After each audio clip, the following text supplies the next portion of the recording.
रानीगंज के अरुण गोराई नामक एक व्यक्ति द्वारा फेसबुक पर देश के प्रधानमंत्री नरेंद्र मोदी की आपत्तिजनक फोटो पोस्ट किया गया है।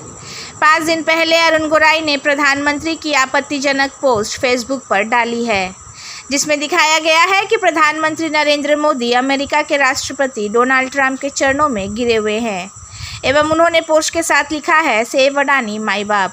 इस पोस्ट को लेकर कई लोगों की तीखी प्रतिक्रिया आई है। इस पोस्ट को लेकर रानीगंज के ही अभीक मंडल नामक एक व्यक्ति ने विरोध जताया है तथा अरुण गोराई के नाम पर रानीगंज थाने में शिकायत दर्ज कराई है। इस विषय पर उन्होंने कहा कि प्रधानमंत्री नरेंद्र मोदी भारत देश के प्रधानमंत्री है एवं उन्होंने भारत पाकिस्तान के युद्ध में देश का सिर ऊंचा किया है। इससे पहले कोई भी प्रधानमंत्री इस तरह से पाकिस्तान पर हमला कर सबक नहीं सिखाया है। कुछ विकृत मानसिकता वाले लोग हैं जो प्रधानमंत्री के हर कामों का विरोध करते हैं, चाहे वो अच्छा हो या बुरा। एक प्रधानमंत्री का इस तरह से अपमान भारत में सहन नहीं किया जाएगा।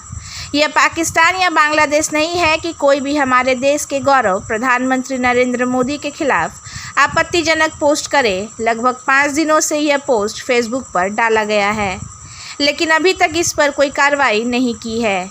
इसे लेकर हम लोगों ने रानीगंज थाने में शिकायत भी दर्ज कराई है। पुलिस अभी तक इस विषय को लेकर कार्रवाई नहीं की है। अभी तक वह पोस्ट फेसबुक पर डाला हुआ है। अगर पुलिस ने कार्रवाई नहीं की तो हम लोग अरुण गोराई के दुकान के सामने प्रदर्शन करेंगे।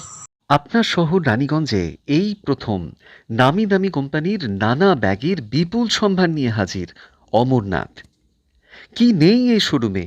VIP, safari, aristocrat, sky bag, American tourister সহ নামি দামি কোম্পানির luggage, tourist bag, school bag, side bag, ladies bag, jeans purse, belt আরও অনেক কিছু পাবেন একেবারে হোলসেল দামে অতি সুলভে।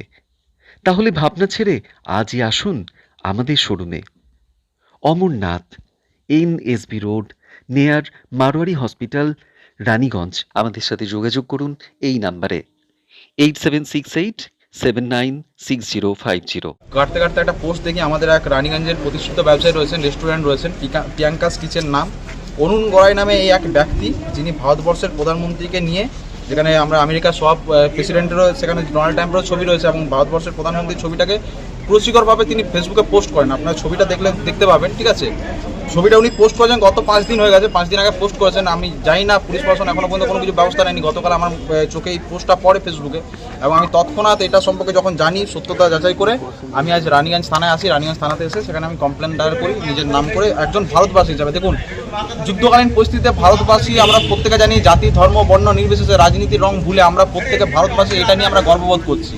আজকে নরেন্দ্র মোদীজির নেতৃত্বে এবং ভারতীয় সেনাবাহিনীর নেতৃত্বে দেশ যেভাবে এগিয়ে চলেছে এবং আমরা একের পর এক দেখেছি অপারেশন সিন্দুর থেকে শুরু করে ভারতীয় সেনাবাহিনী যেভাবে জবাব দিয়েছে। আগে আমরা দেখেছি 2004 থেকে 2014 সাল 13 সাল পর্যন্ত ভারতবর্ষ কখনো জবাব দেয়নি। এই প্রথমবার ভারতবর্ষকে জবাব দিতে দেখছি একজন যোগ্য প্রধানমন্ত্রীর নেতৃত্বে।